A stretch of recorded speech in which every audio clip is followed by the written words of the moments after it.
저는 오늘 군무원 설명회를 담당하고 있는 황선호입니다. 반갑습니다. 네. 오늘 2시부터 시작을 해서 3시 반 정도까지 진행을 할 거고요. 제가 이렇게 뵀는데 한두 번 정도 뵌 분도 계시고 처음 오신 분도 계신 것 같은데 오늘 1시간 반 정도의 시간을 통해서 군무원에 대해서 여러분들이 많은 걸 숙지해 가신 다음에 내년에 꼭 군무원 합격을 할 수 있도록 제가 전략적인 부분도 설명을 좀 드릴 수 있도록 하겠습니다. 인상 좀 피시고 편한 마음으로 좀 들어주시면 될 것 같고요. 어차피 이 시간을 제가 여러분들을 뺏는 게 아니라 여러분들이 좀 많이 군무원에 대해서 물어보시고 여러분들에 대한 정보를 많이 제공해드리는 그런 시간이니까 좀 분위기 좋게 화기애애한 분위기로 가야지 화기애매한 분위기로 가면 안 되니까요. 편한 마음으로 진행을 하겠습니다. 저희 민족군무원학원은 총 6번에 걸쳐서 앞으로 설명회를 진행을 할 거고요. 지금 올해 12월 21일 시험에 대비해서는 저희가 기존에 3번 설명회를 진행을 이미 했습니다. 그래서 많은 분들이 좀 뵀었고 이번에 내년에 2020년에 대해서는 6번 진행 중에 오늘이 첫 번째입니다. 그래서 좀 너무 많이 인원이 오실 것 같아서 6번으로 나눴거든요. 그래서 참고적으로 오늘은 좀 정보직과 군수직 그리고 행정직에 대한 부분에 위주로 좀 말씀을 드릴 거고 혹시 이 직렬 이외에 다른 직렬이라도 너무 걱정하진 않으셔도 될 것 같아요. 저희가 많은 정보를 드릴 수 있도록 최대한 아는 범위 내에서 많은 Q&A 시간도 마지막에 갖도록 하겠습니다. 아시겠죠? 네네네. 오늘 이렇게 시간 내주셔서 너무 감사드리고요. 그럼 이제 본격적으로 시작하도록 하겠습니다. 저는 이제 군무원에 대한 수험을 연구하고 있는데 올해 2019년 1월 1일부터 제가 원래 부사관하고 장교 쪽을 계속 연구를 하고 지난 10년 동안 계속 양성을 하고 있는 학원을 하고 있었습니다. 그래서 올해 1월 1일자로 군무원 파트로 넘어와서 계속 군무원에 대해서 여러분들에게 많은 정보를 제공하기 위해서 연구를 하고 있는데 올해 2019년 부분에 대해서 벌써 육군 부분은 요 자료들 저희가 여러 번 봤거든요. 한 군에만 이렇게 자료가 많이 나와요. 이게 이제 시험 모집 공고거든요. 그러니까 모집 공고를 여러분들이 이 많은 자료를 전부 다 숙지할 수가 없기 때문에 저희가 요 내용 육군만 나와 있는 게 이만큼입니다. 그럼 해군, 공군, 해병대 그리고 국방부까지 하면 상당히 많은 양이 있거든요. 좀 요약해서 간단하게 꼭 숙지하셔야 되는 내용들을 몇 가지 좀 설명을 드릴 수 있도록 하겠습니다. 혹시 피곤하신 분 있으면 약간 조셔도 되는데 주무시면 안 되니까요. 좀 힘내시기 바라겠고 시작하도록 하겠습니다. 보세요. 제가 첫 번째 드릴 말씀은 오늘 진행 순서는 제가 한 10분 정도 군무원의 가장 기본적인 숙지 사항을 좀 말씀을 드릴 거고요. 두 번째, 오늘 원래 이제 계획된 건 아니고 저희가 다음 주 금요일 날 계획되어 있지만 과목별 교수님들의 합격 전략 부분에 대해서 말씀을 드리겠습니다. 다음 주 금요일에 혹시 못 오시는 교수님들이 오늘 좀 오셔가지고 여러분들에게 군수직 그리고 행정직, 정보직에 대해서 한 과목씩 말씀을 좀 드리는 시간이 약 15분 정도 가질 거고 그리고 행정직, 군수직, 정보직에 대한 분석 그러니까 실질적으로 어떤 일을 하게 되고 자대 배치는 어디로 받을 거고 또 어떠한 형식에 의해서 자대 배치를 받고 근무하시게 될 건지에 대한 부분을 설명을 드릴 수 있도록 하겠습니다. 그리고 앞으로 내년 2020년에 6월 마지막 주 토요일 또는 7월 첫째 주 토요일 날 군무원 시험이 있을 건데 6월 중순에 있다라는 게 발표가 됐다라는 내용이 있는데 그건 임의적인 거예요. 정확히 발표는 안 된 거고 통상적으로 6월 마지막 주 토요일이나 7월 첫째 주 토요일 날 시험이 있는 부분에 대해서 6개월 동안 어떻게 학습을 해야 되는지 간단하게 설명을 드릴 수 있도록 하겠습니다. 그리고 저희 학원에서 준비하고 있는 6개월 합격반 6개월 합격반을 간단히 설명드릴 거고 마지막에 개별적으로 Q&A 좀 받는 시간을 갖도록 하겠습니다. 아마 이 부분을 진행하고 나면 여러분들이 군무원에 대해 조금 더 확실하게 이해를 하실 수 있을 거니까 바로 말씀을 드릴 수 있도록 하겠습니다.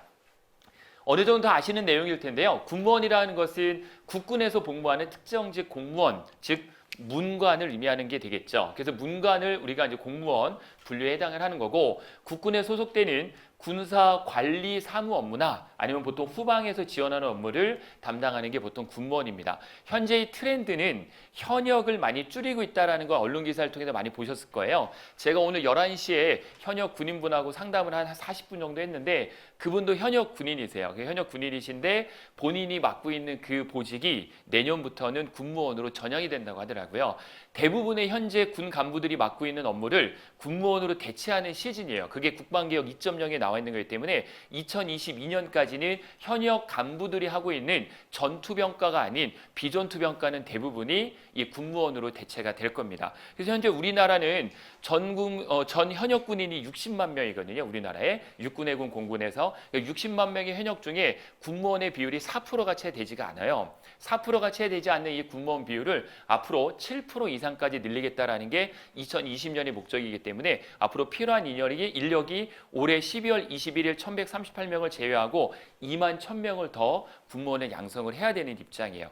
그래서 이러한 부분을 좀 생각하셔서 아마 상당히 기회가 되지 않을까 생각이 되고요. 종류는 국방부, 육군해군, 공군, 그리고 해군은 해병 포함을 해서 두 개 동시에 시험 볼 수는 없고요. 해군이든 해병이든 둘 중에 하나를 선택해서 시험 볼 수가 있습니다. 중복 지원은 가능합니다. 그 네 개를 모두 다 지원할 수 있고요. 대신 시험은 동일한 날짜, 동일한 시간에 보기 때문에 한 군만 선택해서 응시를 하셔야 된다는 부분이고, 대한민국의 군무원은 46개 또 47개 복원해서 하나 추가가 돼서 47개의 군무원의 직렬을 총 갖고 있습니다.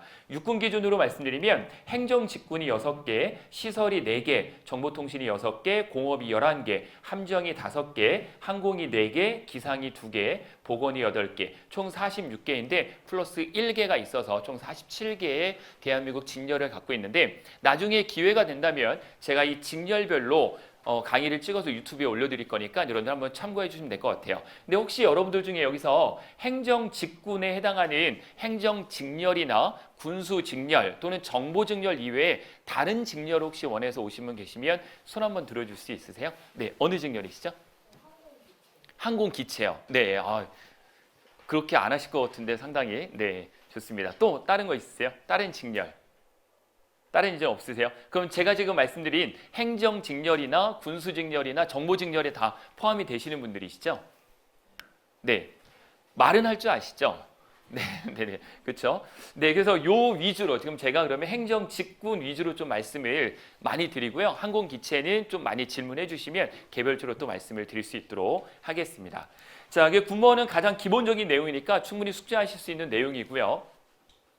시험 전형은 어떻게 되느냐? 1차 필기시험을 보시게 되겠죠. 필기시험 말씀드렸듯이 내년에는 6월 마지막 주 토요일 또는 7월 첫째 주 토요일 날 응시를 하실 거고, 필기시험은 단순히 면접 대상자를 선발하는 용으로 활용하는 거지 필기를 고득점을 맞는다고 해서 최종 합격에 유리한 거는 전혀 아닙니다. 그러니까 필기시험을 여러분들이 고득점으로 맞는 것은 전혀 불필요한 행동이고, 여러분 커트라인을 넘기시는 전략을 하시는 게 가장 좋고요. 그래서 1차 필기시험을 합격을 하시게 되면 신원조회를 하세요. 신원조회를 통해 가지고 범죄 사실이라든지 개인 신용도 조사를 해서 특별히 문제가 되지 않는 분들이 한해서 면접 대상자로 선발을 하고, 면접은 130% 선발을 합니다. 130% 필기에서 선발을 해서 30%를 탈락시키는 면접이지 100%를 뽑는 면접이 아니에요. 무슨 말씀이냐면, 군 면접을 가셨을 때 저희는 이제 부사관 장교를 10년 동안 해왔기 때문에 많은 학생들이 오해하는 것 중에 하나가 나를 자꾸 자랑을 하는 면접을 하면 분명히 떨어질 수밖에 없어요.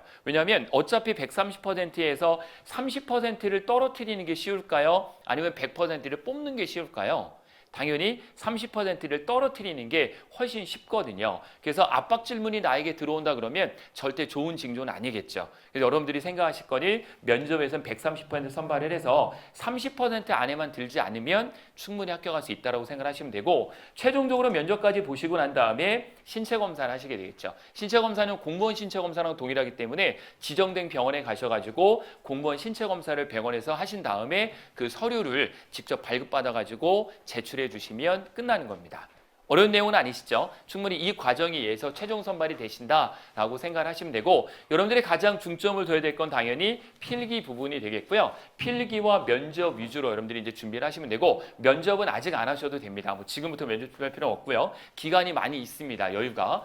지금은 필기 위주로 이제부터 본격적으로 시작하시면 되겠습니다. 일정을 간단히 말씀드리면 내년 1, 2월 달에 국방부 주관으로 해서 대략 올해 채용 일정을 1, 2월 달에 발표를 하는데, 통상적으로 1월 달에 많이 하는데 올해 1월 달에 설이 있습니다. 명절이 있다 보니까 군에서 이런 경우로 좀 미뤄지는 경우도 있거든요. 그래서 좀 미뤄진다고 하면 2월 초 정도에 아마 발표가 될 거예요. 그래서 2월 초 정도에 전체 올해 즉 2020년에 전체적인 군무원 시험에 대해서 발표가 될 거고 이때는 12월 달 건 발표가 안 될 거고요. 내년에는 6월이나 7월에 시험이 1차가 있고 내년까지는 12월에 추가 채용이 또 있습니다. 그러니까 내년까지는 여러분들이 2차까지 있다라고 생각을 하시고 준비를 하시는데 우선은 2차까지 갈 필요는 없겠죠. 1차에서 끝내셔야 되기 때문에 6, 7월에 있는 시험을 여기 보이시죠? 6월 말 7월 초에 있는 필기 시험을 1, 2월 달에 대략 발표를 하고 3월 달에는 정식으로 공고문이 발표가 됩니다. 국방부에서 먼저 발표가 되고요.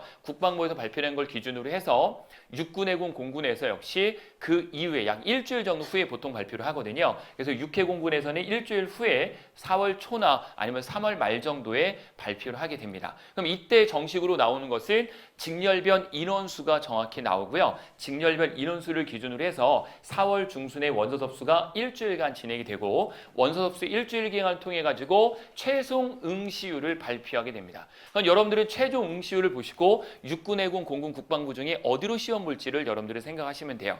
그러니까 다시 말씀드리자면 4월 중순에 원서 접수가 나오면은 우선 육군해군 공군 가리지 마시고 모두 원서 접수를 하세요. 직렬별로 하신 다음에 전체적으로 응시율, 최종 응시율을 보시고 여러분들이 판단하셔도 늦지 않겠다라는 거죠.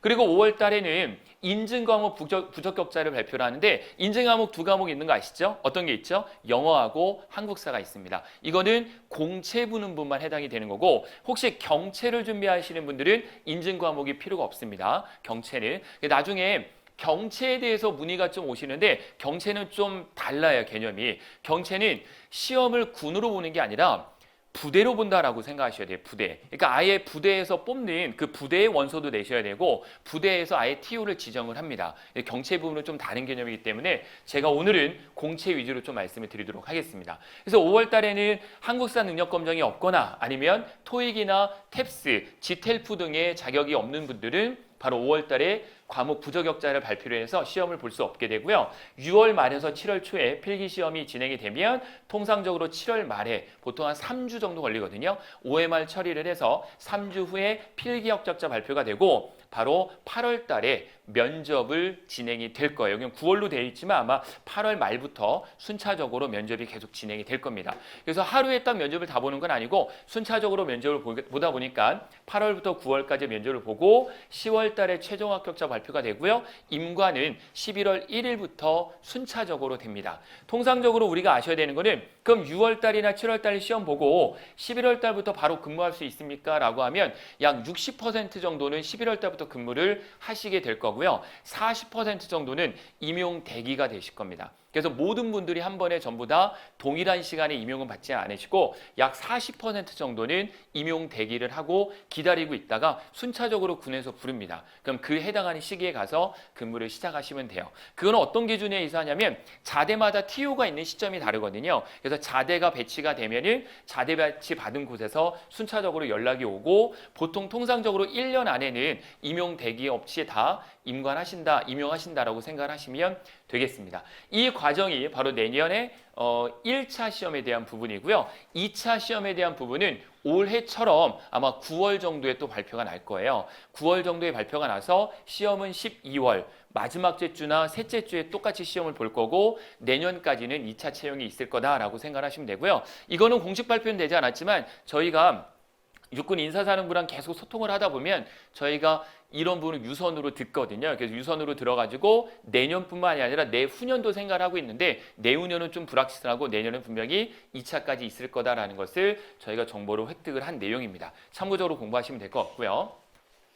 자, 그러면 이제 군무원 기본 숙지 사항에서 말씀드린 대로 요 일정이다라고 해서 참고해 주시면 되고 이 일정은 육군에서 발표를 했습니다. 지난주에 육군에서 발표를 한 자료이기 때문에 제가 한번 띄워드리는 거고 육군에서만 발표했고 해군, 공군, 국방부는 아직 발표를 안 했습니다. 육군에서 대략적으로 2020년에 채용 일정을 발표했는데 그 이유가 왜 그러냐면 보통 통상적으로 내년에 발표해야 되는데 왜 올해 발표했냐? 바로 이 부분 때문에 그래요. 이 부분에 내용이 죄송합니다. 슬라이드가 지금 여기 좀 잘렸는데요. 요 다음 슬라이드가 하나 있거든요. 만료 설명을 드리자면 올해 육군에서 채용 인원이 2,700명입니다. 올해 육군의 군무원 채용 인원이요. 근데 내년도 채용 인원이 3,800명이에요. 단일 군에서 1,100명이 늘어납니다. 1,100명. 물론 공채하고 특채, 즉 경채 모두 합해서이지만 단일군에서 3,800명이라면 엄청나게 많이 뽑는 거예요. 내년 한 해만 그렇습니다. 그래서 올해 2,700명도 역대적으로 이렇게 많이 뽑는 적이 없는데 거기에 1,100명이 늘어난 3,800명을 뽑겠다라고 육군에서 발표를 했어요. 이거는 공식적으로 언론기사가 난 거기 때문에 정확히 말씀드릴 수 있고요. 3,800명이 그럼 직렬이 어떻게 되냐? 이건 내년에 발표가 될 겁니다. 하지만 확실한 것은 올해 2,700명 시장이었는데 3,800명을 육군에서만 뽑으니까 내년에는 엄청난 인원을 뽑게 될 거다라고 미리 그래서 육군에서 발표를 한 내용이 되겠습니다. 참고해 주시면 되겠고요. 자, 그다음에 원서 접수는 말씀드린 대로 이제 본격적으로 내년에 4월에 하시게 될 텐데 복수 지원이 가능합니다. 대신 동일군에서 복수 지원은 불가능합니다. 이해 가시는 거죠? 예를 들어서 육군에 7급 넣고 9급 넣고 둘 다는 안 되시는 거고 이렇게 내시겠죠. 육군에는 9급을 넣고 공군에는 7급을 넣는 건 상관이 없는데 동일군에서 두 개의 복수 지원은 불가능하다. 최종 한 개의 군만 선택해서 응시 가능하시고요. 원서 접수 필요 서류가 군마다 조금씩 다릅니다. 육군 같은 경우에는 필기시험 볼 때 가져오라는 적도 있었고 우편으로 보내야 되는 것도 있고 양식이나 서류들이 조금씩 다르니까 그거는 여러분 모집 공고 정확히 확인해 보셔가지고 누락이 없도록 참고해 주시면 돼요. 그래서 원서 접수가 끝나면 그 다음에 필기시험을 보시는 거고 필기시험은 국방부 6회 공군이 동일한 날짜, 동일한 시간, 동일한 문제로 시험을 보시는 거고요. 하나 또 군수지구 오셨으니까 군수에서는 국방부는 없습니다. 그래서 군수 특기는 국방부는 지원할 수 없다라고 생각하시면 되고 또한 국방부는 시험장이 모두 서울만 있습니다. 혹시 오늘 지방에서 오신 분이 계시다면 시험장이 서울에 있기 때문에 시험은 서울에서만 진행이 되고요. 나머지 육군, 해군, 공군은 지방마다 시험 장소가 거점 지역에 있으니까 참고해서 응시하시면 되겠습니다. 시험 시간은 원래 오후 3시였습니다. 근데 올해부터 바뀌었어요. 오후 2시로 변경됐기 때문에 시험 시간 참고 없도록 해주시면 될 것 같고요. 과목마다 25문항, 사지선다, 문제마다 4점씩 총 100점 만점입니다.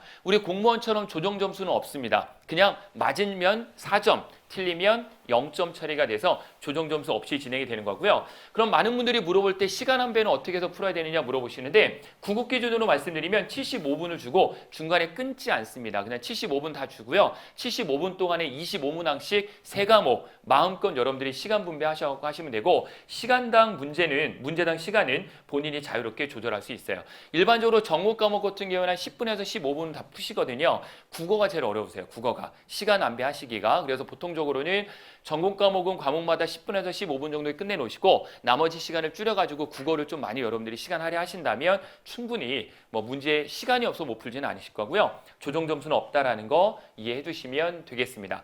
필기시험에서 1.3배에서 선발해서 동점자는 모두 합격 처리를 하기 때문에 130% 선발해서 훨씬 더 많이 될 거고요. 올해 같은 경우에는 행정직은 1.98배까지 선택이 됐어요. 결국 2배죠, 2배. 그러니까 동점자는 모두 합격 처리가 되는데 조정 점수가 없다라는 거는 당연히 동점자가 많이 나올 수밖에 없거든요. 4점씩이기 때문에 그래서 동점자는 모두 다 합격 처리를 하기 때문에 커트라인에 걸려도 모두 합격이 된다라고 보시면 되고 비공개 시험으로 OMR 카드는 모두 해상이 가는데 올해부터는 바뀌었습니다. 요 부분에 말이 하도 많다 보니까 국어 과목부터 시작을 하는데 내년에는 국어 과목부터 시험 문제를 공개를 합니다. 그래서 비전투 과목은 공개를 하지 않을 거고요. 공개를 할 거고 전투 과목이 있어요. 좀 정보나 안보에 관한 관련된 과목은 공개를 하지 않겠다라는 게 국방부의 의견이고 그래서 아마 내년부터 국어는 모두 공개를 할 예정입니다. 시험 문제를. 자, 공채는 국어 그리고 전국 과목 2개, 경채는 전국 과목만 시험을 보시면 되고요. 혹시 경채를 생각하시는 분 계실까요? 계시면 손 한번 들어주실까요? 경채를 생각하신다는 분. 네, 경채. 네. 군 경력이세요? 아니면 민간 경력이세요? 군 경력이요. 현역이세요? 전역하셨어요. 한 달 전에요? 그냥 여쭤보는 거예요. 네, 네, 알겠습니다. 네. 그럼 전역한 이유는 군무원 준비하시려고요? 네, 좋습니다. 군 경력은 모두 인정을 하고요. 그리고 민간 경력도 인정을 합니다. 혹시 여러분들 중에 민간 경력이 3년, 5년 이상 동일 분야에 있으시다면 경채로도 시험은 응시가 가능하다라고 생각을 하시면 됩니다. 과목 기준은 행정직은 40점 이상 과목별 과락 기준입니다. 그리고 총점 60점 이상이 과락이기 때문에 60점은 모두 넘기셔야 되고요. 나머지 기술 공업직 같은 경우에는 과목별 40점 이상, 총점은 과락 기준이 없습니다. 참고해 주시면 될 것 같습니다. 필기 점수는 면접 대상자를 선발한 용으로 활용을 하고 근무지 선정은 요 부분이 아주 중요한데요. 필기 점수로 근무지 선정하는 군은 해군하고 해병만 그렇습니다. 그러니까 나머지 군은 필기 성적이 높다고 해서 여러분들이 원하는 부대에 가는 게 아니라 모두 지원하는 거예요. 여러분들이 선택해서 갈 수 있는 거니까 필기 성적을 가지고 하지 않는다라고 이해를 하시면 돼요. 근데 혹시 해군하고 해병을 난 지원하겠다라고 하시면 가능하면 본인이 원하는 자대를 배치받기 위해서는 필기 점수를 좀 높게 맞는 것도 하나의 전략이 되시겠죠. 자, 그다음에 대체 인증 과목은 영어와 한국사이기 때문에 영어와 한국사 여러분들이 반드시 따두셔야 되고 내년 2월 8일로 한국사 능력검정 시험이 확정이 됐습니다. 내년 2월 8일 날 한국사 능력검정을 취득하지 못하시면 내년에 공무원 시험 1차는 못 보신다라고 생각하셔야 돼요. 그래서 내년에 2월 8일 날 한국사는 마지막 시험이기 때문에 무슨 일이 있어도 2월 8일 날 시험에 합격을 해두셔야 되고 영어 같은 경우에는 토익보다는 저희는 지텔프를 추천드리는 이유가 지텔프가 훨씬 더 짧은 시간 내에 합격할 수 있는 확률이 높습니다. 통상적으로 저희 학원에서는 영어 같은 경우에는 5일, 한국사는 6일 만에 끝내거든요. 대부분이 다 합격을 하시니까 너무 부담 가질 과목은 아니시고요. 원서 접수 마지막 날까지 최종 합격 증명서를 내시면 되고요. 인증 시험은 필수 과목이므로 선택을 할 수는 없고요. 무조건 영어, 한국사는 따셔야 되고 높은 점수를 받아도 가산대는 아닌 건 아니니까 한국사 능력검정 7급 준비하시면 3급, 9급 준비하시면 4급을 따시면 되고요. 토익 성적도 마찬가지입니다. 470점을 넘기시거나 지텔프 32점을 넘기시면 충분히 되시는 부분이고 공채만 해야 되고 경채는 되지 않습니다. 밑에 예를 들어서 말씀을 드린 부분이고 혹시 이 부분에 궁금한 사항이 있으시면 이따 다시 한번 질의응답 시간에 말씀해 주시면 되겠습니다. 조금만 빨리 한번 보겠습니다. 서류 인정 기간을 많이 물어보시는데 우선 역사난다 뭐 2년 3년 헷갈리시는데요. 그냥 쉽게 말씀드리면 2019년에 따셨다면 영어 같은 경우에는 2020년, 2021년까지 시험 볼 수 있는 거고요. 한국사 같은 경우에는 2019년에 취득하시면 2020년, 21년, 22년까지 시험 볼 수 있다라고 생각하시면 돼요. 시험 날짜랑 상관없어요. 보통 내가 5월 달에 취득했으면 그 다음에 4월까지 시험 볼 수 있느냐? 그렇지 않고요. 연으로 끊습니다. 연으로. 그래서 다음 년, 2년 후, 3년 후, 12월 31일까지 있는 시험은 모두 응시 가능하다. 월로 끊지 않는다라고 생각하시면 이해가 빠르실 거라 생각합니다. 그 다음에 필수 자격은 원서 접수 마지막까지 있어야 되는 건데 우리가 가산점을 따는 것도 있어요. 그래서 가산점에 대한 자격이나 면허는 필기시험 후에 수정기간을 5일간 줍니다. 수정기간. 여러분들이 원서 접수를 잘못하셨거나 아니면 다른 걸 기재를 할 때 수정기간을 주는데 그 수정기간까지 자격증을 취득하시면 가산점은 충분히 줄 수는 있습니다. 그렇지만 저희가 추천드리지 않는 거는 이 가산점 받기 위해서 공부를 뭐 한두 달 더 하는 건 굉장히 좀 불합리할 수도 있어요. 그러니까 참고적으로만 알아두시면 될 것 같고 육군은 필기시험 당일날 인증시험 증명서를 제출하는 경우도 있었어요. 지금은 그렇지 않지만 참고해 주시면 될 것 같습니다. 지금 모두 등기 우편으로 보내게 돼 있으니까 이 서류 잘 챙겨서 보내셔야 되고요. 이제 조금 마무리하겠습니다. 자, 그다음 면접 시험 같은 경우에는 신원에 문제가 없는 사람을 대상으로 우리가 시험을 보는 거고 신원에 문제가 있는 분들은 통보가 옵니다. 어떤 부분 때문에 신원에 문제가 있어서 면접 대상자를 배제한다고 연락이 오고요. 보통 두 가지예요. 범죄 경력이나 아니면 신용 불량자이거나 하면 이 부분에 응시는 불가능하다라고 보시면 되고요.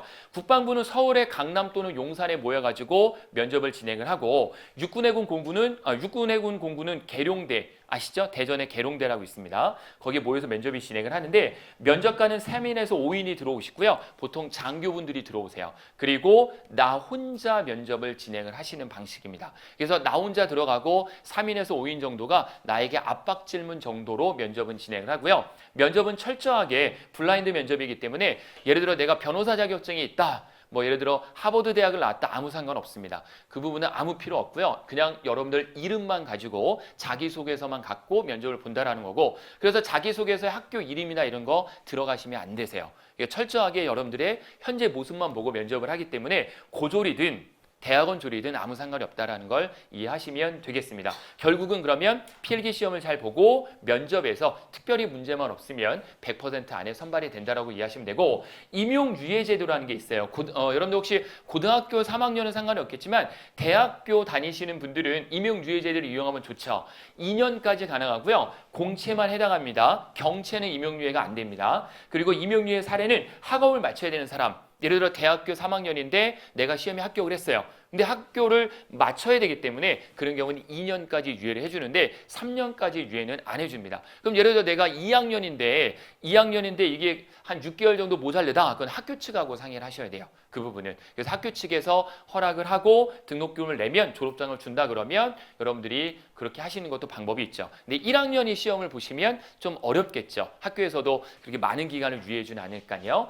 그리고 또 한 가지는 장기 요양이 필요한 경우, 예를 들어 질병이나 임신 등에 의해서 2년까지 본인이 희망해서 유예를 받을 수 있고요. 임용 유예하고 임용 대기를 헷갈려 하시는 분이 있는데 임용 유예는 본인이 선택하시는 거예요. 본인이 임용 유예 하겠다라고 하면 여러분들이 정식으로 공문을 내시면 위원회에서 판단하에 임용 유예 가능한 자는 또한 임용 유예를 시켜주는 경우도 있는데 임용 대기는 뭐냐? 내가 예를 들어서 육군본부에 근무하고 싶은데 육군본부를 계속 지원을 했는데 육군본부의 TO가 모자란 거예요. 그러면 여러분들이 밀렸을 때 자대 배치를 받지 못한 상황에 TO가 날 때까지 보통 기다려요. 보통 우리가 아까 말씀드렸듯이 11월 1일부터 자대 배치를 받고 근무를 시작을 하는데 30-40% 정도는 임용 대기자로 발령이 나서 기다리고 있습니다. 임용 대기자로. 그래서 임용 대기는 여러분들이 결정하는 게 아니라 부득이하게 그 부대에 TO가 없기 때문에 좀 기다려야 되는 상황이 있을 수 있다라고 생각하시면 되고요. 이해되시죠? 제가 말씀드리는 거 다요. 근데 얼굴 표정은 별로 이해 안 되시는 것 같은데 그래도 이해하실 거라 생각을 하고요. 그 다음에 군무원 임용 신체검사는 간단하게 말씀드릴게요. 공무원 신체검사랑 똑같기 때문에 지정병원에 가셔가지고 여러분 신체검사 받으시면 돼요. 이때 많이들 탈락하는 경우가 있어요. 의외로. 특히 여러분들 남성분 같은 경우에는 합격의 기쁨으로 술을 엄청 먹고 다음날 됐다. 그러면 이제 간 수치 때문에 떨어지는 경우도 있어요. 그런 경우에는 그 서류를 제출하면 안 되고 바로 간 수치 조절을 하셔가지고 바로 좀 다시 서류를 끊으시면 돼요. 그러니까 한 번 나왔다고 해서 떨어지는 건 아니고 여러분들이 다시 재시면 됩니다. 그 기간 안에만 참고적으로 하시면 되고 여성 같은 경우에는 빈혈 등에 의해서 좀 안 되는 경우도 있거든요. 실제로 이런 사례가 있으니까 뭐 제가 봤을 때는 그런 분은 안 계신 것 같아요. 네, 그러니까 너무 염려 안 하셔도 될 것 같습니다. 그리고 8시간 금식 후에 증명사진 가지고 병원에 가서 진행하시면 당일 발급하는 데도 있고요. 한 2-3일 걸리는 병원도 있어요. 병원마다 조금씩 차이가 있다라고 생각하시면 됩니다. 금액은 한 3만 원 정도 예상하시면 됩니다. 역시 병원마다 차이가 있습니다. 이 비용을 들여서 신체 검사를 보시면 되고요. 체력 검사는 없습니다. 체력 검사 물어보시는 분도 있는데 체력 검사는 없다라고 보시면 되고 제가 말씀드릴 부분 마지막 시간이 좀 많이 지났네요 벌써요. 네, 근무지 배정에 대해서 말씀을 드릴 건데 근무지는 어떻게 배정이 되느냐? 뭐 가장 간단합니다. 우선 국방부 같은 경우에는 다 모여요. 용산에 다 모입니다. 다 모여가지고 한날 1시에 다 모입니다. 대리 출석이 가능합니다. 유일하게 국방부는 모여가지고 그 자리에서 결정을 합니다. 그 자리에서 참석 시간이 늦으면 순번이 뒤로 밀릴 수도 있으니까 정해진 시간 반드시 가셔야 되고 어차피 국방부는 자대가 수도권이고 대부분 서울이기 때문에 어디로 자대 배치를 받더라도 크게 불만은 많이 없으세요. 그래서 그 자리에서 당일 결정이 되는 게 국방부가 유일하고요. 육군하고 공군 같은 경우에는 합격자들에게 부대 리스트를 쭉 보여주고 부대 리스트 중에 본인이 고르라고 해요. 그래서 최종 합격자 공문에 공고무대에 바로 부대 리스트가 쭉 나와 있어요. 그래서 부대 리스트와 지역이 나와 있어서 그 지역과 부대 리스트를 1, 2, 3지망에 의해서 여러분들이 적어내시는 거예요. 근데 1지망을 냈는데 1지망에 사람들이 많이 몰렸어요. 그럼 2지망으로 떨어지고 3지망으로 떨어진다라고 보시면 돼요. 많은 분들이 우려하시는 게 제가 집이 예를 들어 경기도 안양인데 갑자기 대구로 발령받으면 어떡합니까? 그럴 일은 없습니다. 걱정 안 하셔도 돼요. 여러분 현역이 아니시기 때문에 그런 강제 권한이 없거든요. 민간이신 분이시기 때문에 우선 여러분들이 그렇게 자대 배치 받지 않고 여러분들이 희망하는 곳에서 자대 배치를 받을 수 있다라고 보시면 되고 이 1, 2, 3지망을 내가 썼는데 다 임용을 떨어졌어요. 거기서 내가. 근데 기준이 뭐냐? 거주지 유선으로 하거든요. 거주지 유선. 그러니까 여러분들이 주민등록상에 거주지 유선으로 하기 때문에 그쪽에서 떨어졌어요. 예를 들어. 그러면은 임용 대기가 되시는 거예요. 아시겠죠? 임용 대기가 되고 TO가 날 때마다 또 부릅니다. 그 부대에서. 그럼 여러분들이 그쪽에다가 근무하시면 된다 이렇게 보시면 되고 아까 말씀드렸듯이 해군은 필기 성적으로 나눈다라고 보시면 돼요. 필기 성적이 높은 순부터 해서 먼저 우선권을 줘요. 필기 성적이 낮으면 좀 뒤로 밀린다라고 생각하시면 되겠습니다. 뭐 충분히 이해되시는 거죠? 이렇게 알아두시면 되겠고요. 자 이제 간단하게 30초만 말씀드리고 교수님별로 오셔가지고 간단하게 여러분들에게 오늘 다음 주 금요일 날이 우리 교수님별로 과목 설명회인데 오늘은 다음 주 못 오시는 분 2분이 오셨기 때문에 간단히 직렬별로 좀 말씀을 드리도록 할 거고요. 직렬별 시험 과목을 제가 나눠드렸습니다. 혹시 못 받으신 분 계신가요? 이 부분 직렬별 시험 과목 못 받으시면 손 드시면 저희가 갖다 드리겠습니다. 직렬별 시험 과목이 있습니다. 참고해 주시면 되겠고요. 특히 9급하고 7급하고 내가 어떤 거 할지 고민이다 라고 생각이 되시는 분들은 제가 확실한 팁을 하나 말씀드릴 수 있는데 7급하고 9급하고 고민이신 분들이 이걸 한번 생각해 보셔야 될 것 같아요. 9급하고 7급하고 우선 TO를 생각하셔야 되는데 먼저 9급이 100명이다 라고 하면은 통상적으로 7급은 10명에서 20명 정도밖에 TO가 없거든요. TO가 확실히 작아요. TO가 작기 때문에 아무래도 합격하기가 조금 더 어려울 수도 있겠죠. 그리고 과목도 한 과목이 더 많습니다. 한 과목이. 그렇다고 해서 여러분들이 그럼 7급을 하지 말라는 거냐? 그건 아니고요. 잘 생각해 보시면 내가 좀 안정적으로 내년을 준비하신다 그러면 6월이나 7월에는 편안하게 9급을 보세요. 어차피 많이 뽑으니까요. 9급 TO로. 9급을 보신 다음에 9급에 합격을 하시는 거예요. 9급을 합격을 해놓고 9급 공부를 했기 때문에 여기서 한 과목을 더 끊지 말고 공부를 하시는 거죠. 한 과목 더 공부해서 내년에 12월에 시험이 또 있으니까 이때 한 과목을 더해서 공부하신다면 이때는 7급을 보시는 거죠. 이게 훨씬 더 안정적이실 거예요. 제가 봤을 때. 그렇지 않고 내년에 바로 6, 7월에 7급을 보시겠다. 뭐 그것도 나쁘진 않으세요. 내가 공부를 굉장히 잘하고 뭐 경제학이라든지 경영학이라든지 뭐 정보에 대해서 전공을 했다. 그러면 뭐 충분히 바로 보셔도 되는데 개인적으로 생각할 때는 9급이라도 합격해 놓으셨다면 우선 마음의 여유가 있고 마음의 여유가 있는 상태에서 한 과목만 더 더하시면 되거든요. 그러니까 아까 말씀드렸듯이 11월 달부터 자대 배치를 받는데 실질적으로 자대 배치를 받더라도 시간연 여유가 굉장히 많습니다. 군무원은. 그렇기 때문에 굳이 처음부터 무리수를 던지면서 이렇게 많이 뽑는다고 하니까 무리수 던지면서 7급 하기보다도 9급을 합격해 놓고 그리고 바로 7급을 응시하시는 게 훨씬 더 저는 좋다라고 생각을 하고 스트레스를 훨씬 더 덜 받는 방법이니까 이 방법을 택하시는 게 오히려 더 좋으실 거예요. 그래서 올해 같은 경우에도 특히 정보직 같은 경우에는 추가 채용에서 9급보다 7급을 더 많이 뽑았습니다. 12월 21일 날 정보직 같은 경우에는 그러니까 꼭 추가 채용이 안 뽑으면 어떻게 하냐 그런 생각을 하지 마시고 우선은 9급을 먼저 보셔가지고 합격을 해놓으시는 게 조금은 더 여러분들이 마음이 편할 수 있다라고 이해를 하시면 되겠습니다. 나머지 과목들 참고해 주시면 되겠고요. 자 이제 마무리를 좀 하도록 하겠습니다. 오늘 주제는 행정직 그리고 군수직 그리고 정보직에 대한 부분을 설명을 드리는 게 핵심이거든요. 그래서 아마 이 부분에 대해서 궁금한 분이 많이 있을 텐데 먼저 행정직이 하는 일은 어떤 일이냐? 육해공군을 포함을 해서 국방부도 모두 마찬가지입니다. 정치적인 내용은 국방에 대한 정책을 세우거나 군사 전략, 특히 군사 전략 부분이 예전에는 현역 군인들이 했었는데 앞으로는 군무원 부분으로 많이 이양이 될 거예요. 그래서 전략을 세우는 부분은 전문가의 입장에서 요 군사 전략, 정보직도 요 일을 하긴 합니다. 행정직도 하고요. 그리고 체계 분석, 평가, 제도, 계획, 연구 업무 등을 하는 거고 일반 행정 당연히 하겠죠. 정운 업무 뭔지 아시죠? 홍보하는 업무입니다. 각 군을. 심리 업무, 심리전이라고 아실 거예요. 심리전. 대북방송 들어보셨나요? 우리가 얼마 전에 문제 그 목함지뢰 사건 터졌을 때 GOP에다가 북한에다가 막 우리나라 걸그룹 노래 틀고 막 그랬잖아요. 이게 심리전이에요. 심리전. 그런 거 하는 업무. 이거는 이제 행정으로 처리한다는 거죠. 실제 여러분들이 뭐 스피커를 트는 건 아니겠죠. 그리고 원가 회계. 그리고 관리 업무, 내외자 관리하는 업무, 세입 세출, 재정 조사하는 거, 재직 증명, 뭐 재산 증명, 여러 가지 증명서 발급하는 업무, 급여 처리, 물품 청구, 획득 관리 분배 결산 구매, 계획 등에 대한 군수 조달 업무까지 행정에 들어갑니다. 그리고 국유재산, 부동산 관리, 우리 군에서 갖고 있는 부동산이 상당히 많습니다. 그럼 관리하는 업무, 이러한 내용들을 포괄적으로 업무를 한다라고 보시면 되고요. 특히 행정직을 준비하시는 분들은 저는 솔직히 말씀드리면 7급을 했으면 좋겠습니다. 7급 중에서도 육군을 하시는 게 좀 좋으세요.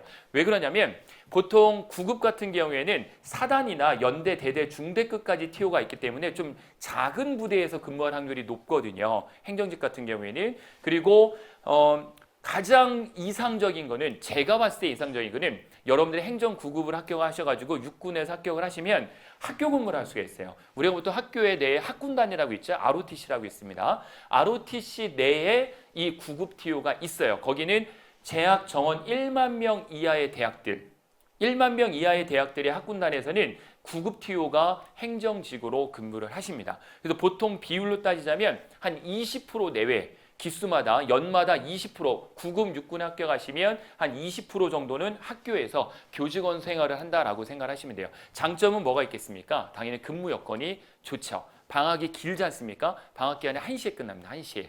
그래서 상당히 여유 있게 근무를 할 수 있죠. 좀 안 좋은 점은 나머지 분들은 사학연금을 받는데 우리는 공무원연금을 받기 때문에 연금에서 조금 뒤처질 수도 있고 뭐 월급이 조금 적은 거, 그 정도 차이는 좀 있을 수 있어요. 하지만 근무 여건은 좋다라는 거고, 제가 7급을 말씀드리자면 7급은 한 70%가 TO가 대학 내 학군단입니다. 그러면 7급을 합격하시면은 10,000명 이상 정원이 되는 그런 대학 내에서 근무할 수가 있어요. 학군단에서. 학군단이라고 뭔지 아시죠? 우리 여자분들은 ROTC 하면 좀 더 아실 수 있는데 거기 내에서 행정 업무 쪽으로 TO가 많습니다. 그래서 올해 2019년 거를 제가 자대 배치받은 거를 수험 번호별로 쭉 뽑아갖고 보니까 약 15% 그리고 72%가 대학 내에 근무로 배치가 받았어요. 그거 아주 좋은 거죠.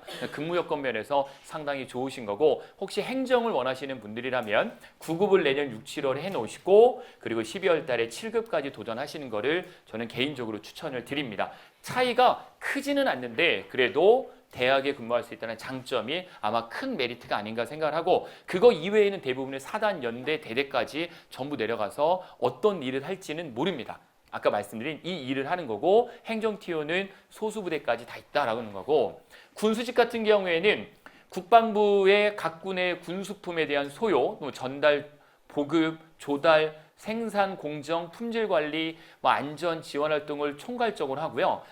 작업 계획과 생산 시설 유지, 그리고 생산품 처리 업무, 전군의 군사 물품, 예를 들어서 병사들이 먹는 음식이나 아니면 군복, 피복류 등 무기 등에 대한 방산업체 입찰 업무, 군수에 대한 전반적인 행정관리 업무. 사실 행정직하고 군수에 큰 차이는 없어요. 큰 차이는 없는데 TO 부분은 분명히 차이가 있습니다. TO 부분은. 그래서 이 군수직 같은 경우에는 조금의 장점은 육군 기준으로 말씀드리면 사단급 또는 연대급, 대대급까지는 요 군수직이 있다라고 보시면 되고, 아까 제가 간단히 말씀드렸는데 오늘 오전에 만난 분도 현역 군수 업무를 하고 계세요. 대대급에서 하고 계신데 이 자리가 이번 연도에 군무원 TO로 바뀌기 때문에 이제 본인이 시험을 보시겠다라고 해서 오전에 상담을 한 분이 있거든요. 그래서 이 군수직 업무는 기존의 현역분들이 하셨던 게 많이 민간 군무원으로 넘어간다라고 보시면 되겠습니다. 최고는 당연히 대전 반석동에 있는 군수사령부에서 근무하시는 거겠죠. 제가 개인적인 거지만 군수사령부는 자주 갔었거든요. 왜냐하면 제가 47번째 여자친구가 군수직 군무원이었습니다. 그래서 그 당시에 사귀었던 여자친구분이 부산에 있었는데, 부산에 원래 군수사령부가 부산에 있었어요. 그런데 넘어왔습니다. 대전 유성으로 넘어오면서 아파트도 새로 싹 짓고 부대 내가 너무 크게 잘 해놨어요. 반석동이라고 유성에 있습니다. 그래서 그 부대도 많이 들어가 봤는데 정말 잘 해놨어요. 부대 내를. 그래서 개인적으로는 이쪽으로 발령받으시면 상당히 좋으실 거예요. 지금 그분은 5급 사무관이 되셨어요. 그리고 작년에 되셔가지고 지금 열심히 군생활을 근무를 하고 계시겠죠. 또는 전국 보급창, 그리고 각 사단별 군수 관련 지원 부대에 근무를 하시게 되겠다라는 거죠. 육군 기준으로만 말씀드린 이유는 군수는 육군이 가장 큽니다. 해군하고 공군에 비해서 훨씬 조직이 잘 되고 크고 한다라는 부분이고요. 정보직은 조금 전에 우리 민 교수님이 더 자세히 말씀해 주셨지만 저는 언론적으로 문서화된 거 말씀드릴 수 있으면, 군사정보가 있고 기술정보가 있습니다. 군사정보 같은 경우에는 주변국, 예를 들어서 일본군이나 북한군, 중국군에 대한 적대국에 대한 정보를 수집하는 업무가 역시 가장 기본적인 주된 업무가 되겠죠. 그리고 군사정보의 생산관리, 부대 전파에 대한 업무를 수행을 하고, 군사보안 업무, 군사 관련 외교활동, 특히 우리나라 지금 태국과 상당히 많이 교류를 하고 있는 걸로 알고 있는데 태국에서 탈북자들이 많이 넘어온다고 하더라고요. 예전엔 중국에서 넘어왔는데 지금은 중국으로 넘어갔다가 태국을 통해 갖고 많이 넘어온다고 해서 많이 군사 외교 활동을 하고 있습니다. 국가의 안보와 국익에 대한 활동, 그리고 각 사단, 연대, 대대급의 지휘통제실에서 근무하는 경우가 있다라고 보시면 되고, 기술정보 같은 경우에는 외국에 대한 정보인데 말 그대로 기술 분야가 좀 들어가요. 그래서 과학기술 정보를 수집하는 부분, 정보의 생산과 보안, 그리고 정보용 장비와 기기들에 대한 정보를 수집한다라고 보시면 돼요. 사실 이 업무는 저도 안 해봤기 때문에 정확히는 모르겠지만, 예를 들어보면 우리나라의 공군에서 아파치를 수입을 한다. 그 아파치에 대한 어떤 기술적인 부분을 좀 연구를 해야 되잖아요. 그런 부분에 대해서 연구를 하고 정보를 수집하는 역할을 한다라고 보시면 되겠습니다. 역시 군사나 기술정보는 각 사단, 연대, 대대의 지휘통제실 근무할 가능성이 있어요. 그러다 보면 하루에 8시간씩 교대 근무를 근무를 하셔야 되고요. 정보사령부에 근무를 할 수도 있어요. 많이 이쪽으로도 가십니다. 정보사 쪽에. 그리고 정보 관련 각 사단, 연대, 대대급의 보안 업무, 육군 기준으로 대부분 자대 배치받는 현황을 보면 경기 북부권 쪽에 많이 자대 배치를 받으십니다. 나머지 군은 보통 우리 공군이다 그러면 우리나라에 공항이 몇 개 있죠? 15개의 공항이 있습니다. 대한민국에 15개의 공항 중에 인천공항을 제외한 14개의 공항과 수원의 비행장이 있어요. 15개의 보통 자대 배치를 많이 받을 수가 있어서 뭐 그거는 꼭 구분을 어디 지역이 있다라고 제가 말씀드리기 좀 그래요. 그래서 육군 기준으로만 요 경기 북부권, 남부권은 좀 많이 TO가 없고요. 북부권에 많이 TO가 있어서 그쪽으로 많이 가시더라고요. 보면. 그래서 이런 것들로 이해해 두시면 되겠습니다. 참고해 주시면 될 거 없고요.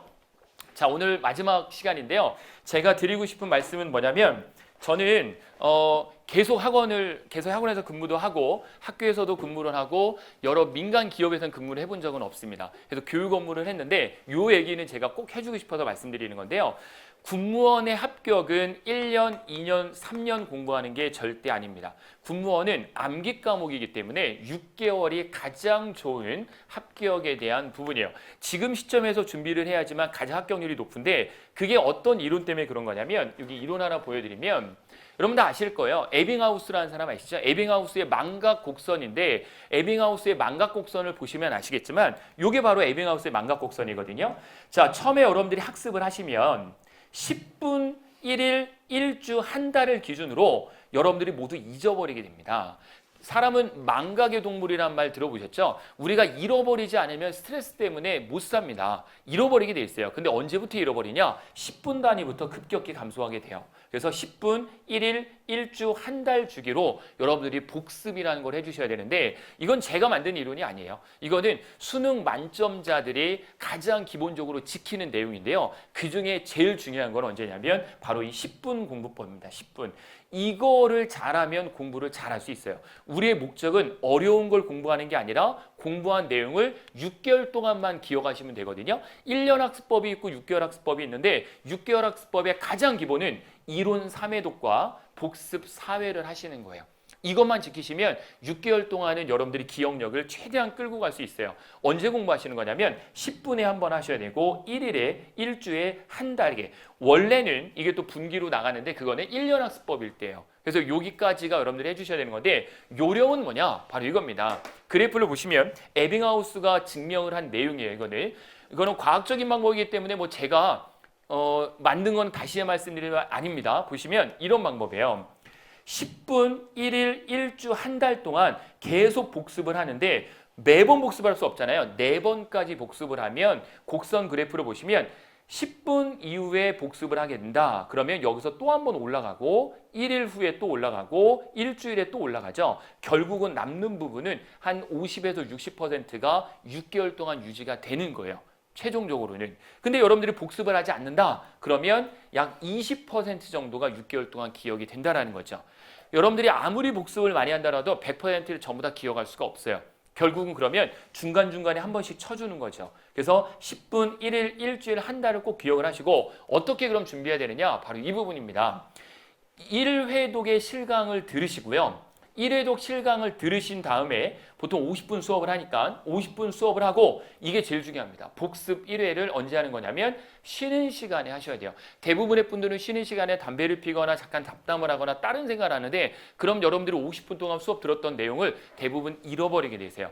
반드시 복습은 언제 하는 거냐면 50분 수업을 듣고 즉시 하시는 겁니다. 즉시. 10분 이내로 즉시 하셔야 돼요. 그럼 이때 몇 분 동안 하느냐? 간단해요. 10분 이내로 하셔야 돼요. 50분 동안 들었던 내용을 교재를 통해서 한번 다시 보시는 거예요. 그럼 한 번 더 점프를 하게 되고 그 다음에 24시간 안에 반드시 한 번 더 보셔야 됩니다. 보통 수업이 4시간에서 8시간 있는데 4시간에서 8시간 분량을 24시간이 지나가면 또 급격히 감소해요. 그러니까 1일 안에 24시간 안에 한 번 더 활용을 해서 복습을 하셔야 되고 자, 그 다음이 또 중요한 부분인데 실강을 듣고 복습을 2번 하겠죠. 쉬는 시간에 한 번 하고 그리고 24시간에 한 번 하고 그리고 이론 2회독을 또 나가셔야 돼요. 이론 2회독은 실강 들은 부분을 그대로 1.5배속으로 놓고 한 번 더 들으셔야 됩니다.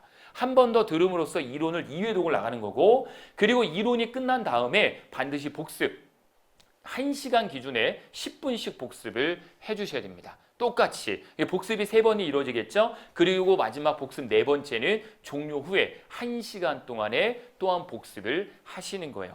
그러면 복습이 총 4번 이루어지겠고, 그리고 이론 3회독을 나가시는 건데 이 부분도 중요하죠. 이 부분은 월 단위로 교재를 통해서 정독을 한 번 더 나가주셔야 돼요. 그래서 이론은 총 강의를 실강 듣고 인강 듣고 교재를 통해서 한 번 더 이론 나가시고, 복습은 중간중간에 4번을 하시는 거죠. 이렇게 하면 6개월 동안 공부법이에요. 보통 우리가 공무원 준비할 때 황남기 교수님이라고 있는데 아주 유명한 분이세요. 헌법에. 그분 같은 경우에는 무조건 10회독을 강조하세요.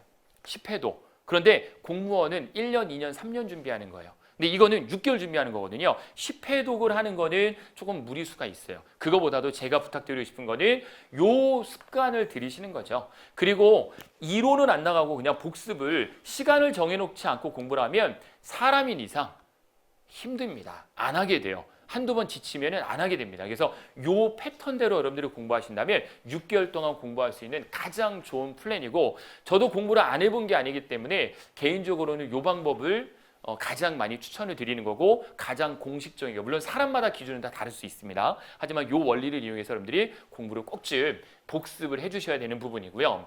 그래서 저희 학원에서는 1, 2, 3월 달 12월 30일부터 시작이 돼서 1월, 2월, 3월은 기본 이론, 중간 이론, 마스터 이론이라고 해서 요 내용은 있습니다. 제가 나눠드린 프린트물에 있거든요. 프린트물 보시면 여기 있습니다. 여기요.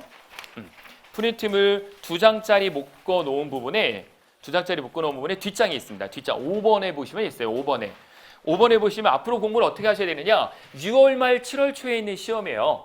6월 말 7월 초에 있는 시험이기 때문에 지금부터 공부를 하시면 가장 적당한데, 1월 달 기본 이론 끝내고 중간 이론 나가고 마스터 이론까지 하면 여러분 점수대가 행정직 준비하시는 분들은 한 달간 수업을 들으면 52점, 군수직은 48점, 정보직은 48점, 기술직은 약 40점 정도 되실 거예요. 요 정도 수준에서 시작을 하시는 거예요. 한 달 정도 들으셨을 때. 두 번째 달을 마스터 하시게 되면은 60점, 56점, 56점, 44점 정도가 되실 거고, 이론을 3월 달에 모두 끝내셔야 돼요. 3월 달에 이론 못 끝내면 안 됩니다. 문제 유형 파악해야 되기 때문에 3월 달 이론을 끝내시게 되면은 64점, 60점, 60점, 52점 정도의 목표 점수를 여러분들이 획득하시게 될 거예요. 그래서 요 정도까지 해서 3월 달에 끝내 놓으신 다음에 1, 2, 3월 달에 이렇게 이론을 모두 끝내 놓지 않으면 4, 5, 6월 달에 문제를 못 나간단 말이죠. 그래서 4, 5, 6월 달에 이론을 계속 나간다? 좀 어려운 얘기예요. 그러면은 내년에 준비할 수가 없겠죠. 그래서 1, 2, 3월까지 해서 모든 3과목이나 4과목에 대한 이론을 다 끝내 놓으시는데 목표 점수는 요 점수. 요즘 보이시죠? 높진 않습니다. 이 점수를 목표로 공부하시는 거고, 그리고 4월 달에는 단원별 문제풀이를 통해 가지고 단원별 문제 유형을 파악을 하시는 거예요. 이때 기출문제를 먼저 봐야 됩니까? 라고 질문하시는데, 개인적으로는 기출문제를 먼저 보실 분들은 혼자 하실 분들, 독학을 하실 분들은 기출문제를 먼저 보는 건 당연한 거예요. 왜냐하면 산을 보고 나무들을 봐야 된다는 얘기를 많이 들어보셨을 거예요. 나무만 보다 보면은 목표 점수를 못 찾습니다. 산을 보고 나무를 보는 게 맞는데, 학원에서 공부할 때는 이미 이 정상을 가기 위해서 교수님들이 방향을 잡아주시기 때문에 처음부터 문제를 보고 처음부터 기출문제를 보면 이거 안 나오는데 중요하지 않는데 본인이 판단해 버린다는 거죠. 그러면 공부가 제대로 안 되세요. 그래서 지금 여러분들이 학원 다니면서 공부하실 때는 반드시 기출문제를 먼저 보는 게 아닙니다. 하지만 혼자 공부하실 분들은 뭐가 중요한지 모르기 때문에 기출문제를 먼저 보셔야 된다는 거죠. 그리고 단원별 문제풀이가 통해서 어느 정도 점수대나 문제에 대한 적응이 끝나면 그때 기출문제와 기출 변형 문제를 보셔야 되는 거죠. 그리고 마지막에 이 두 가지를 접목해서 실전 문제에 대한 적중 모의고사에서 문제를 지속적으로 동형 문제를 풀어보면 점수대를 잘 보세요. 행정직의 목표 점수는 84점입니다. 충분히 가능하세요. 육해 공군을 비롯해서 국방부가 제일 높은데 국방부는 87점 정도 형성이 됐었는데 내년에는 조금 떨어질 거예요. 그래서 84점 정도면 충분히 가능하실 거고, 행정직은 그래서 84점, 군수직 제가 조금 보수적으로 잡았는데 80점까지 안 가도 됩니다. 평균 점수. 올해 기준으로 말씀드리면 68점에서 76점 사이거든요. 합격 커트라인이. 그러니까 68점에서 76점 6회 공군에 따라 다르기 때문에 절대 요 정도는 좀 보수적으로 잡아서 80점 목표로 가시라는 거지, 80점이 안 나와도 충분히 합격 가능하다라고 보시면 되고, 7급도 마찬가지예요. 7급이라고 해서 문제가 더 어려운 건 아닙니다. 똑같아요. 문제에 출제되는 범위도 똑같고 문제는 달라요. 하지만 범위는 똑같습니다. 9급하고 7급하고 같은 경영학이든 정보사회론이든 똑같아요. 나오는 범위는. 그렇기 때문에 문제가 더 어렵진 않다. 7급이라고 생각하시면 되고요. 정보직 같은 경우에는 좀 낮아요. 76점도 사실 보수적인 거고 개인적으로는 62점부터 시작할 거예요. 해병대 같은 경우에는 62점에서 아무리 많이 나와도 70점은 안 넘을 겁니다. 정보직 같은 경우에. 그래서 여러분 목표 점수가 70점 정도 된다면 내가 정보직 준비한다 그러면 충분히 합격할 수 있으실 거고, 기술직 같은 경우에는 못 뽑는 이유가 대부분 과락 때문에 그렇습니다. 기술직을 준비하시는 분들은 1차적으로는 과락을 넘기는 전략 아시겠죠? 그거를 여러분들이 세우신다면 충분히 가능하실 거라 생각을 합니다. 그래서 우리의 목표 점수는 다음과 같이 나와 있는데 이거 나오면 충분히 합격 가능성이 될 수 있다라고 이해하시면 될 것 같고요. 요 부분에 하나만 제가 더 추가적으로 말씀을 좀 드리도록 하겠습니다. 요 부분이 이제 끝나고 질의응답 시간으로 하고 본 과정은 마치도록 하겠습니다. 어떤 걸 더 추가적으로 말씀드릴 거냐면 내년에 준비하시는 분 중에 이런 분이 있어요. 직장을 다니면서 같이 좀 병행을 하고 싶은데 이게 과연 가능할까요? 라는 질문을 많이 하시거든요. 개인적으로 기준을 명확히 말씀드릴 수 있는데 일일 공부 시간이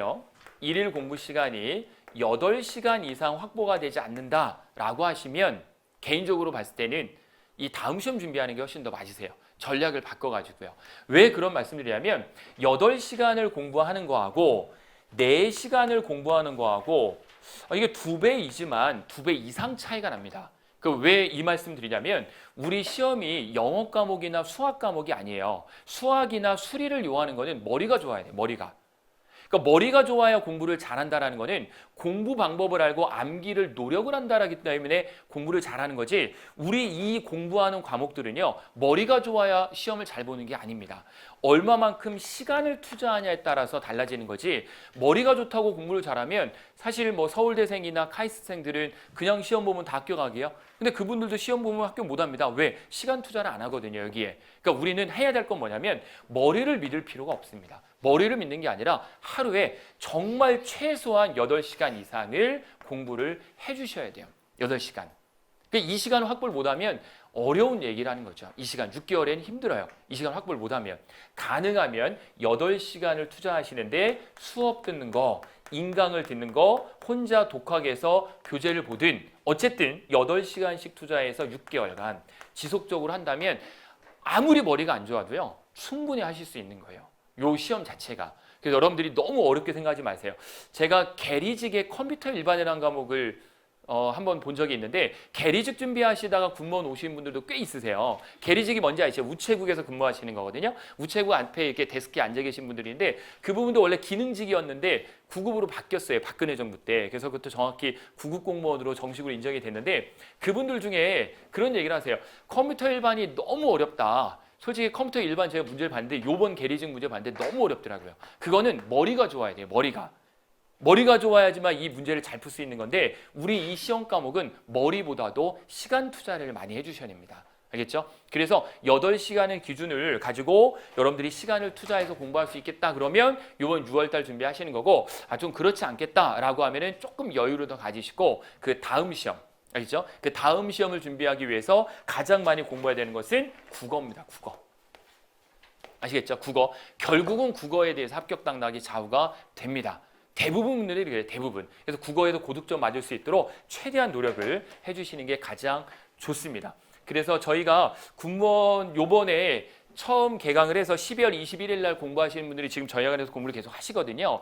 그래서 그분들도 보면 시간을 하루에 제가 14시간씩 투입을 하라고 했거든요. 왜냐면 그분들은 3개월만 공부하시기 때문에. 그래서 14시간 동안 투자해서 공부하고 계세요. 지금 하루에. 그래서 여러분들도 마찬가지예요. 14시간까지는 무리가 있어요. 또 6개월이기 때문에. 그래서 여러분 한 8시간을 충분히 투자하셔야지만 가능성이 있다라고 생각을 하시면 될 것 같습니다.